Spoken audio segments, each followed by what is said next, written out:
एक बहुत ही आम सी सिचुएशन के बारे में सोचते हैं। मान लीजिए कोई व्यक्ति किसी महंगे रेस्टोरेंट या किसी 5 स्टार होटल के बाहर अपनी 20 लाख रुपए की गाड़ी से उतरता है। राइट। और वहां एक वैलिड पार्किंग वाला खड़ा होता है। एग्जैक्टली। और वो व्यक्ति बिना किसी हिचकिचाहट के अपनी उस 20 लाख की गाड़ी की चाबी उस बिल्कुल अनजान वैलिड के हाथ में आराम से थमा देता है। बदले में मिलता क्या है? बस एक छोटा सा पतला सा पेपर का टुकड़ा जिस पर एक नंबर लिखा होता है। हाँ, जिसे हम आम बोलचाल में सिर्फ वैलिड पार्किंग कह देते हैं। पर अगर थोड़ा रुककर सोचा जाए तो ये कितना अजीब है ना। वही तो। एक इतनी कीमती चीज का फिजिकल कंट्रोल किसी बिल्कुल अनजान इंसान को दे देना। लेकिन लॉ की नजर में यानी कानून के चश्मे से अगर देखें तो उस एक पल में जब वो चाबी ट्रांसफर होती है वहां सिर्फ एक पार्किंग की सुविधा नहीं ली जा रही है। बिल्कुल नहीं। वहां दरअसल एक बहुत ही ठोस, बहुत ही सीरियस लीगल कॉन्ट्रैक्ट जन्म ले रहा है। और सबसे हैरानी की बात यह है कि ये कॉन्ट्रैक्ट गवर्न होता है एक ऐसे कानून से जो आज का नहीं है बल्कि 1872 का बना हुआ है, द इंडियन कॉन्ट्रैक्ट एक्ट 1872। सही बात है। ये 19वीं सदी का कानून आज भी हमारे डेली ट्रांजैक्शंस को चला रहा है। तो ओके, लेट्स अनपैक दिस। आज के इस डीप डाइव में हम उन legal documents, in depth research notes और हिस्टोरिक केस लॉज को खंगालने वाले हैं जो इन एवरीडे ट्रांजैक्शंस को कंट्रोल करते हैं। हमारा मेन फोकस ये समझना होगा कि आखिर बेलमेंट क्या बला है और ये किसी चीज को बेचने से यानी सेल से कैसे अलग है। और उसके बाद हम डीपली एनालाइज करेंगे कि बेलमेंट और प्लेज, जिसे हम आम भाषा में गिरवी रखना कहते हैं, उनके बीच की वो बारीक लीगल लकीर आखिर कहाँ खींचती है। सबसे पहला सवाल जो दिमाग में आता है वो ये है कि आखिर बेलमेंट होता क्या है। इंडियन कॉन्ट्रैक्ट एक्ट के सेक्शन 148 के मुताबिक बेलमेंट का कॉन्सेप्ट बहुत ही क्लियर है। जब एक व्यक्ति, जिसे कानूनी भाषा में बेलौर कहा जाता है, वो किसी दूसरे व्यक्ति को यानी बेली को अपना सामान किसी खास पर्पस या मकसद के लिए डिलीवर करता है। अच्छा, तो उस प्रोसेस को बेलमेंट कहते हैं। एग्जैक्टली। और इसमें कंडीशन हमेशा जुड़ी होती है कि जब वो मकसद पूरा हो जाएगा तो वो सामान या तो वापस कर दिया जाएगा या फिर बेलौर के निर्देशों के मुताबिक उसे कहीं और डिस्पोज कर दिया जाएगा। यहाँ पर जो सबसे दिलचस्प पहलू निकल कर आता है, जो इस पूरे कॉन्सेप्ट की आत्मा है, वो एक सिंगल वर्ड में छुपी है और वो वर्ड है पोजेशन यानी फिजिकल कब्जा। राइट। बेलमेंट का सबसे बड़ा और सबसे स्ट्रिक्ट रूल यही है कि इसमें सिर्फ और सिर्फ सामान का पोजेशन ट्रांसफर होता है, उसकी ओनरशिप बिल्कुल भी ट्रांसफर नहीं होती। मालिकाना हक वहीं रहता है। इसे एक मॉडर्न एग्जाम्पल से समझते हैं। यस। मान लीजिए कि किसी ने अपना वाईफाई पासवर्ड एक दिन के लिए अपने पड़ोसी को दे दिया।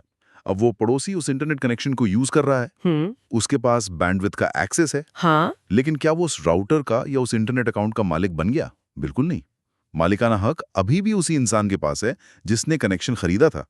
पड़ोसी को सिर्फ एक टेम्पररी एक्सेस या पोजेशन मिला है। सही कहा। या फिर एक थोड़ा ट्रेडिशनल एग्जाम्पल ले लेते हैं जो हमारे सोर्सेज में भी है।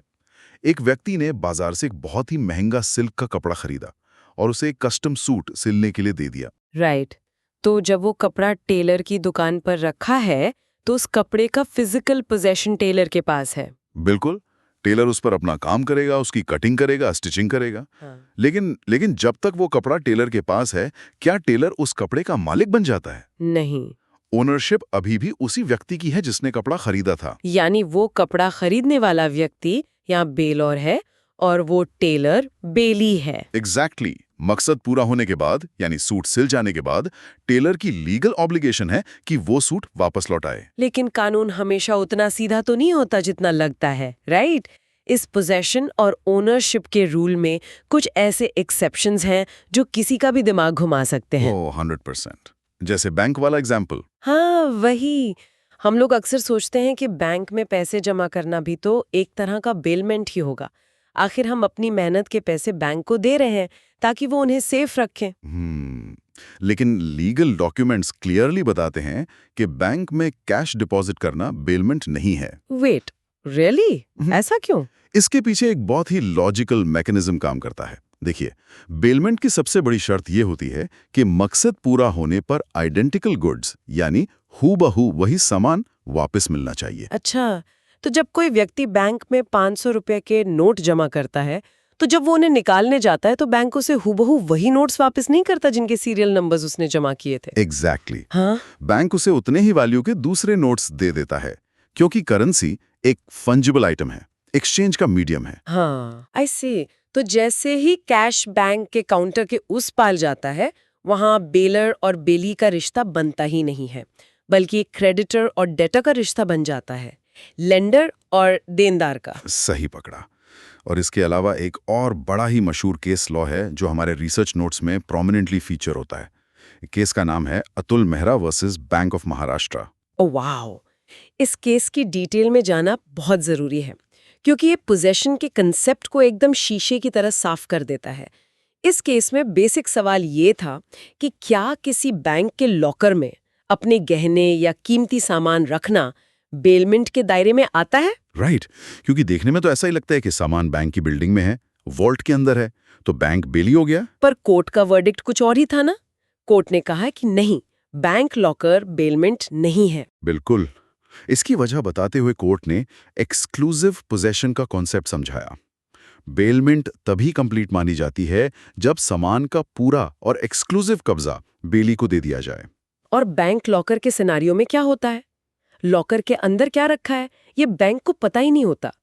और सबसे बड़ी बात, उस लॉकर की मास्टर चाबी या कस्टमर वाली चाबी कस्टमर के पास होती है। राइट। जब तक कस्टमर अपनी चाबी नहीं लगाता, लॉकर नहीं खुलता। इसका मतलब बैंक के पास उस सामान का एक्सक्लूसिव पोजेशन था ही नहीं। वाओ! तो कानून के मुताबिक ये सिचुएशन ऐसी है जैसे किसी व्यक्ति ने अपना सामान रखने के लिए बैंक से एक छोटी सी जगह किराए पर ले ली हो। यहाँ रिश्ता बेलर और बेली का नहीं, बल्कि एक लाइसेंसर और लाइसेंसी या लैंडलॉर्ड और टेनेंट जैसा बन जाता है। सही बात है।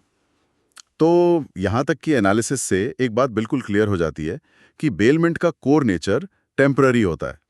ओनरशिप हमेशा ओरिजिनल मालिक के पास लॉक्ड रहती है और सिर्फ पोजेशन कुछ वक्त के लिए ट्रैवल करता है। So what does this all mean? अब इसी पॉइंट से एक बहुत ही नेचुरली आगे बढ़ने वाला सवाल पैदा होता है। अगर पोजेशन ट्रांसफर हो रहा है लेकिन ओनरशिप नहीं, तो ये किसी सामान की परमानेंट सेल यानी बिक्री से टेक्निकली कैसे अलग काम करता है? कानून की दुनिया में बेलमेंट और सेल को बिल्कुल अलग-अलग स्टैट्यूट्स गवर्न करते हैं।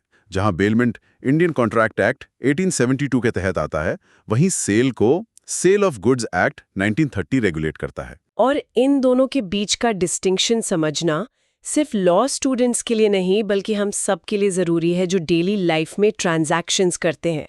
तो इसके सबसे बड़े डिफरेंसेस को हम 3 मेन पिलर्स में डिवाइड कर सकते हैं। पहला पिलर है ओनरशिप और टाइटल का ट्रांसफर। राइट। सेल का तो पूरा एग्जिस्टेंस ही इस बात पर टिका है कि एक बार ट्रांजैक्शन कंप्लीट हो गया तो सामान की ओनरशिप और प्रॉपर्टी का टाइटल हमेशा के लिए बायर को ट्रांसफर हो जाता है। एक बार जो चीज बिक गई, उस पर पुराने मालिक का कोई कानूनी अधिकार नहीं बचता। लेकिन बेलमेंट में, जैसा हमने अभी समझा, टाइटल कभी भी बेली के पास नहीं जाता। वो सिर्फ एक केयरटेकर या टेम्पररी यूजर होता है। बिल्कुल। इसे समझने के लिए एक एनालॉजी सोचिए। जैसे किसी मूवी की डीवीडी रेंट पर लेना, जो कि एक बेलमेंट है, बनाम उस डीवीडी को हमेशा के लिए खरीद लेना, जो कि सेल है। बहुत बढ़िया एग्जाम्पल है। दूसरा बड़ा पिलर है रिटर्न ऑफ गुड्स। बेलमेंट की तो आत्मा ही सामान वापस आने में बसती है। कॉन्ट्रैक्ट शुरू ही इस वादे के साथ होता है कि पर्पस पूरा होने पर सामान बेलर के पास वापस आएगा। एग्जैक्टली। अगर एक दोस्त दूसरे दोस्त से पढ़ने के लिए एक किताब उधार मांगता है तो वो बेलमेंट है, और पढ़ने के बाद उसे वो किताब लौटानी पड़ेगी। लेकिन सेल में ऐसा कोई ऑब्लिगेशन या बाध्यता नहीं होती। एक बार दुकानदार ने कोई फोन बेच दिया तो कानून खरीदार पर यह शर्त नहीं लगाता कि उसे 2 साल बाद वो फोन वापस करना ही होगा। सही बात है। और तीसरा और शायद सबसे क्रूशल प्रैक्टिकल डिफरेंस है रिस्क का ट्रांसफर। लॉ में एक प्रिंसिपल होता है कि रिस्क हमेशा ओनरशिप के पीछे पीछे चलता है। आम भाषा में कहें तो जिसका नुकसान उसी की जिम्मेदारी। राइट। सेल में जैसे ही ओनरशिप खरीदार को ट्रांसफर होती है, रिस्क भी ट्रांसफर हो जाता है। मान लीजिए किसी ने शोरूम से एक नई टीवी खरीदी, ट्रांजैक्शन पूरा हो गया। अब अगर वो व्यक्ति टीवी को गाड़ी तक ले जाते समय रास्ते में गिरा दे और स्क्रीन टूट जाए, तो शोरूम वाला नया टीवी थोड़ी देगा। रिस्क नए मालिक का है। लेकिन बेलमेंट में कहानी बिल्कुल अलग होती है। चूंकि ओनरशिप बेलर यानी ओरिजिनल मालिक के पास ही रहती है, तो जनरल रूल यही है कि अगर सामान को किसी ऐसी आफत या हादसे से नुकसान पहुंचे जिसमें बेली की कोई गलती या लापरवाही ना हो तो नुकसान बेलर को ही उठाना पड़ेगा। इसका एक एग्जाम्पल लेते हैं। मान लीजिए कि किसी ने अपना महंगा लैपटॉप रिपेयर के लिए दुकान पर दिया। ये बेलमेंट है। रात को उस मार्केट में बिजली गिरने से आग लग जाती है और दुकान के साथ लैपटॉप भी जल जाता है। ओ, तो यहाँ दुकान वाले की तो कोई गलती नहीं थी। एग्जैक्टली। इस केस में नुकसान लैपटॉप के मालिक का ही होगा, क्योंकि ओनरशिप उसकी थी। तो एक्ट ऑफ गॉड या अनअवॉइडेबल एक्सीडेंट का रिस्क भी उसी पर आएगा। इसके अलावा एक और पॉइंट है, कंसिडरेशन यानी कीमत। सेल ऑफ गुड्स एक्ट के मुताबिक सेल कभी भी बिना प्राइस या पैसों के नहीं हो सकती। अगर कोई व्यक्ति किसी दूसरे को बिना पैसों के कोई चीज दे रहा है तो वो सेल नहीं बल्कि गिफ्ट कहलाता है। पर बेलमेंट कंप्लीटली ग्रेचुइटस यानी मुफ्त हो सकती है। इसका मतलब है बिना किसी आर्थिक स्वार्थ या फीस के। इसका एक क्लासिक एग्जाम्पल है जब कोई परिवार छुट्टियों पर शहर से बाहर जाता है और अपने पालतू कुत्ते या अपनी गाड़ी की चाबी पड़ोसी को दे जाता है देखभाल के लिए। सही कहा। इस ट्रांजैक्शन में कोई पैसा इन्वॉल्व नहीं है, लेकिन कानून की नजर में यहां भी एक बेलमेंट कॉन्ट्रैक्ट बन गया है। पड़ोसी एक बेली बन गया है और कानून उस पे एक बेसिक ड्यूटी ऑफ केयर यानी ध्यान रखने की जिम्मेदारी थोप देता है, भले ही वो ये काम मुफ्त में कर रहा हो। बिल्कुल। तो यहां तक हमने देखा कि बेलमेंट एक टेम्पररी हैंडओवर है और सेल एक परमानेंट हैंडओवर है। पर क्या हो अगर हम इस पोजेशन ट्रांसफर के मैकेनिज्म को किसी दूसरे मकसद के लिए मोड़ दें? मतलब क्या हो अगर कोई व्यक्ति इस टेम्पररी हैंडओवर का इस्तेमाल किसी को सामान यूज करने के लिए नहीं बल्कि किसी फाइनेंशियल लोन की गारंटी के तौर पर करे? हाँ, यहां से एंट्री होती है हमारे नेक्स्ट बड़े कॉन्सेप्ट की, प्लेज, जिसे आमतौर पर पॉन या गिरवी रखना भी कहा जाता है। राइट। इंडियन कॉन्ट्रैक्ट एक्ट के सेक्शन 172 के अंडर प्लेज को डिफाइन किया गया है। कानूनी डेफिनेशन ये है कि प्लेज एक स्पेशल काइंड ऑफ बेलमेंट है। ये बात ध्यान देने वाली है कि हर प्लेज अपने आप में एक बेलमेंट ही होती है, लेकिन इसमें एक स्पेसिफिक शर्त जुड़ जाती है। वो शर्त क्या है? इसमें गुड्स का पोजेशन किसी उधार को चुकाने या किसी कॉन्ट्रैक्ट में किए गए वादे को पूरा करने की सिक्योरिटी यानी जमानत के तौर पर दिया जाता है। एग्जैक्टली। इस सिनारियो में जो व्यक्ति अपना सामान गिरवी रखता है उसे पॉनर या प्लेजर कहते हैं। और जो व्यक्ति जैसे कि कोई बैंक या मनी लेंडर उस सामान को सिक्योरिटी के रूप में अपने पास रखता है उसे पॉनी या प्लेजी कहा जाता है। इसे एक आम कमर्शियल सिचुएशन से समझते हैं। एक छोटे व्यापारी को अपने बिजनेस को एक्सपैंड करने के लिए अचानक 50,000 रुपए की जरूरत पड़ती है। वो बैंक जाता है और लोन मांगता है और बैंक कहता है कि उन्हें कोई सिक्योरिटी चाहिए। तो वो व्यापारी अपने परिवार के कुछ पुराने सोने के जेवर बैंक को दे देता है। अब यहाँ क्या हुआ? सोने की ओनरशिप अभी भी उस व्यापारी की है, लेकिन उस सोने का पोजेशन अब बैंक स्ट्रांग रूम में है। बैंक उन जेवरों को पहन नहीं सकता, उनका इस्तेमाल नहीं कर सकता। सही बात है। उनका मकसद सिर्फ इतना है कि अगर कल को वो व्यापारी लोन चुकाने से मुकर जाए तो बैंक के पास अपनी रिकवरी के लिए कोई सॉलिड एसेट हो। ये एक टेक्स्ट बुक प्लेज का एग्जाम्पल है। लेकिन कॉमर्स और बिजनेस की दुनिया इतनी आसान तो नहीं होती। सोने के जेवर तो फिजिकल फॉर्म में हाथ से हाथ में दिए जा सकते हैं, पर बड़े बिजनेस ट्रांजैक्शंस में क्या होता है? यहाँ पर हमारे सोर्सेज एक बहुत ही ब्रिलियंट लीगल मैकेनिज्म इंट्रोड्यूस करते हैं जिसे कंस्ट्रक्टिव डिलीवरी कहा जाता है। प्लेज वैलिड होने के लिए डिलीवरी जरूरी है, पर जरूरी नहीं कि सामान उठाकर ही दिया जाए। मान लीजिए किसी इंपोर्टर ने हजारों टन गेहूं इंपोर्ट किया है और वो सारा गेहूं एक बड़े पोर्ट के वेयरहाउस में रखा है।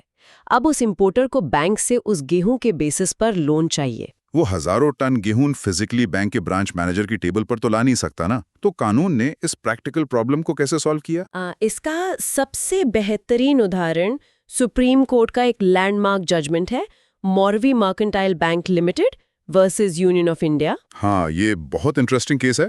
इस हिस्टोरिक केस में सवाल ये उठा था कि अगर सामान फिजिकली बैंक को नहीं दिया गया बल्कि सिर्फ रेलवे रिसीट्स यानी रेलवे द्वारा दी गई रसीदें बैंक को दे दी गई तो क्या उसे वैलिड प्लेज माना जाएगा? और सुप्रीम कोर्ट ने कमर्शियल नेसेसिटी को समझा और रूलिंग दी कि रेलवे रिसीट्स या वेयरहाउस की चाबियां दरअसल डॉक्यूमेंट्स ऑफ टाइटल हैं। एग्जैक्टली।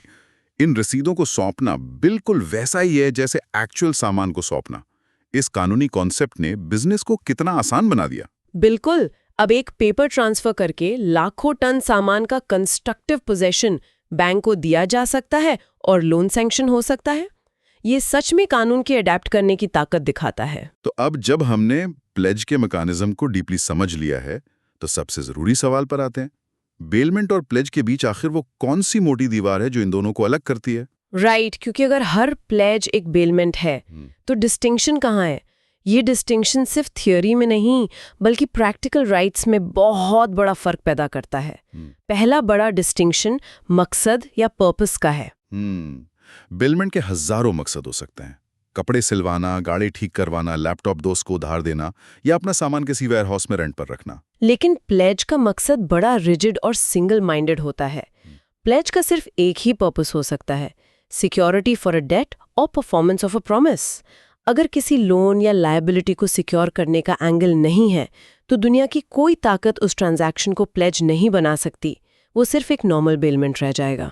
सही कहा। दूसरा और सबसे खतरनाक डिस्टिंक्शन है राइट टू सेल, यानी बेचने का अधिकार। यहां से ये गेट रियली इंटरेस्टिंग। सेक्शन 176 इस डिफरेंस को डिफाइन करता है।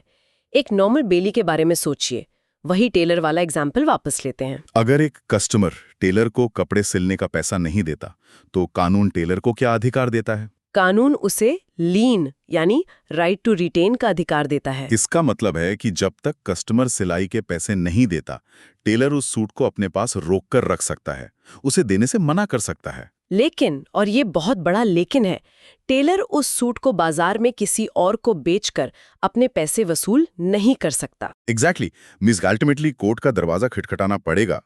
पर पौनी के केस में कानून का एटीट्यूड बिल्कुल अलग हो जाता है।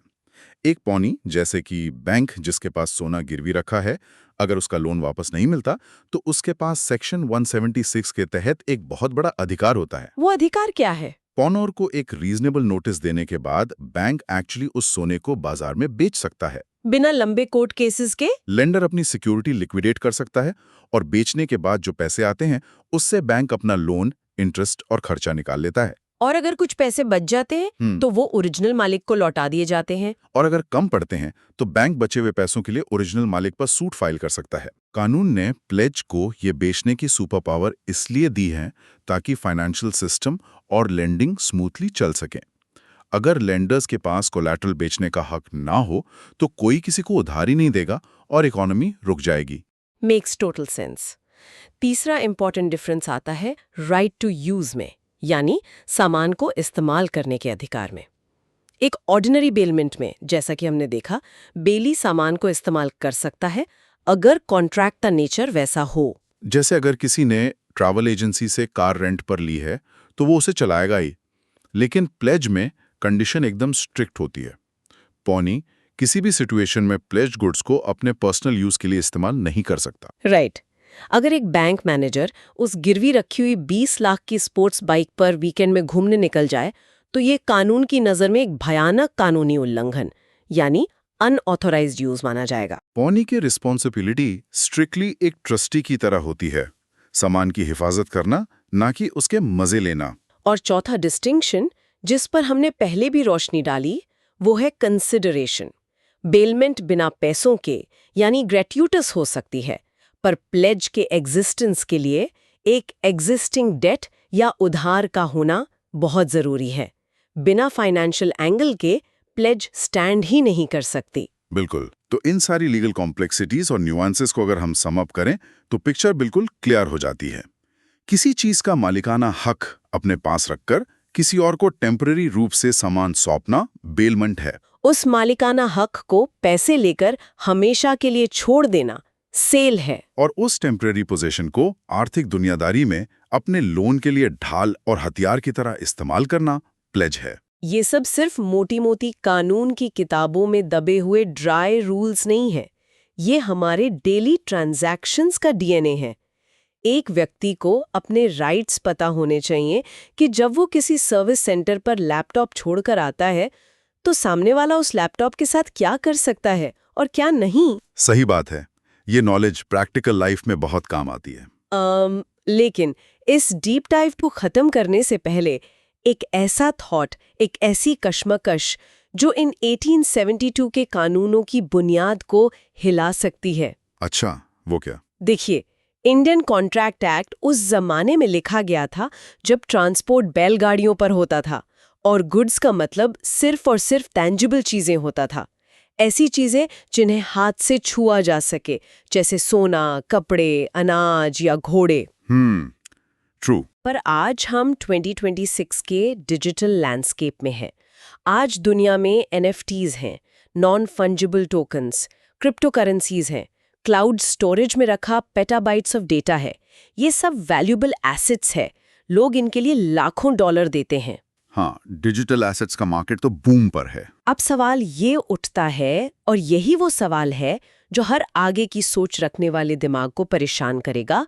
क्या हम लीगली किसी डिजिटल एसेट को बेल या प्लेज कर सकते हैं? ओह, दैट्स अ ब्रिलियंट क्वेश्चन। क्योंकि अगर प्लेज के लिए पोजेशन जरूरी है, तो एक बिटकॉइन का पोजेशन फिजिकल रूप से किसी बैंक को कैसे दिया जाएगा? एग्जैक्टली। क्या प्राइवेट की शेयर करना पोजेशन ट्रांसफर माना जाएगा? और अगर डिजिटल एसेट हैक हो जाए, तो क्या वो बेलर और बेली के कॉन्सेप्ट में एक्ट ऑफ गॉड काउंट होगा? ये तो एक नया ही लीगल फ्रंटियर है। वही ना? क्या ये 19th सेंचुरी के ये पोजेशन वाले रूल्स 21st सेंचुरी के इन वर्चुअल और इंटैंजिबल एसेट्स पर अप्लाई हो सकते हैं, या हमें एज अ सोसाइटी एक नए डिजिटल कॉन्ट्रैक्ट एक्ट की जरूरत है? बहुत गहरा सवाल है। इस पर तो एक अलग ही डीप डाइव बनता है। बिल्कुल। तो जब कोई अगली बार अपनी कार वैलेट को दे या अपना एक्सपेंसिव सॉफ्टवेयर क्लाउड पर अपलोड करे, तो जरूर सोचना चाहिए कि इन मॉडर्न एक्शंस को कंट्रोल करने वाला कानून क्या आज की स्पीड से मैच कर पा रहा है। आज के इस सफर में बस इतना ही। ऐसे ही और डीपली रिसर्च्ड और माइंड बेंडिंग टॉपिक्स के साथ कानून और सोसाइटी की इन कॉम्प्लेक्सिटीज को अनरावल करते रहेंगे।